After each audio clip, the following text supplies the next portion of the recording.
Hello my scrappy friends, it is Jess here from the Scrappy Sisters and thank you for joining me for a Kitaholic Kits design team layout. So I'm starting with a cut file that I created myself. It just says first tooth. I was kind of aiming for the tooth fairy and the tooth to be the two O's in the middle of the word tooth. In my head it made total sense, but then after I cut it and backed it and was making the cut file, I started to second guess, but I still think it's cute, so I'm just going to roll with it. Now, in our kit this month, we got some really sweet little stamp stamp pads, whatever you call those. Super cute little ones. I'm just going to walk to my craft room and get the name of those. They are hiding on my desk of mess. They are called the Paper Rose, from the Paper Rose Studio, which makes total sense because that is the collection that we are working with today. And they are called, I don't know if they have their colour on them. It says Premium Dye Ink. I can't see anywhere where it has the colour. How interesting. But obviously, as you can see from my title there's this really gorgeous sort of deep purple blue colour, a beautiful fuchsia and a really nice little orange.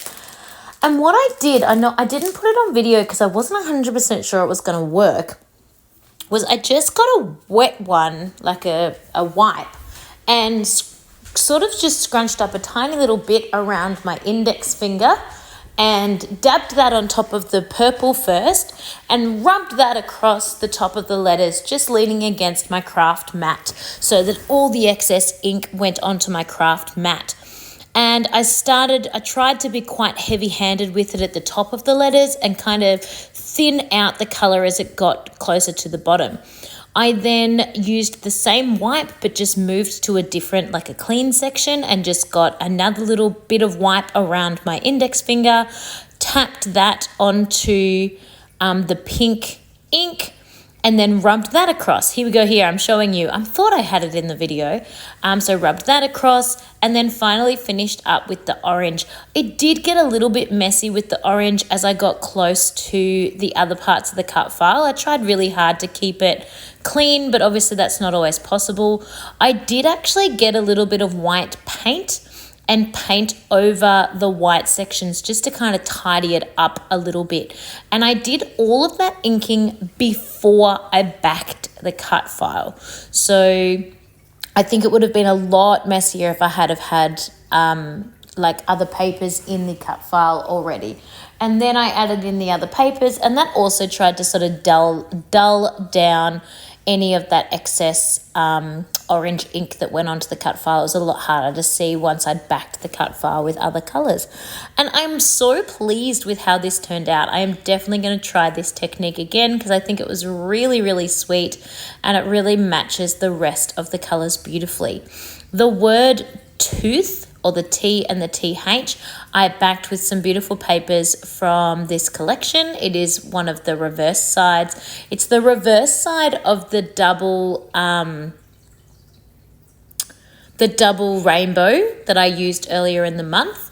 The purple dress is actually a little purple wood grain, and it is the back half of the beautiful flowers that I cut out to add to the wreath earlier in the month. And her hair is also some of the flowers as well that were just scrap from a branding strip, I think. I used those to fill in her hair. Then I pulled some gold out of my stash for the wand and the crown. I just used baking paper, literally baking paper, to back the wings. I didn't have any vellum left. Baking paper does not glue all that well, but with the PVA wet glue that I'm using, it's not too bad, especially for just such a small amount. And then just a little bit of pink for the skin colour from my stash. I then used every single flower in the die cuts because I thought they were super cute and I just wanted to.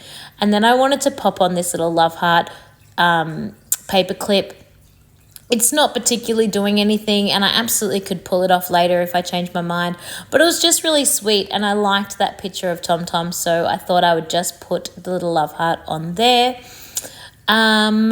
what else can I tell you? Oh, the tooth itself, I didn't actually back that with a different piece of paper. That's the part that usually is waste, is the part that that you cut out and you then throw it away. I covered it in grit paste, which we got in a past kit a long time ago. GRIT paste, grit paste. And then I just used washi tape to stick it back inside itself, with the washi tape sort of overlapping on the back of the cut file. I hope that makes sense. It's obviously a perfect fit because it comes directly out of the center, so I couldn't overlap it. So I'm using the washi tape to do that.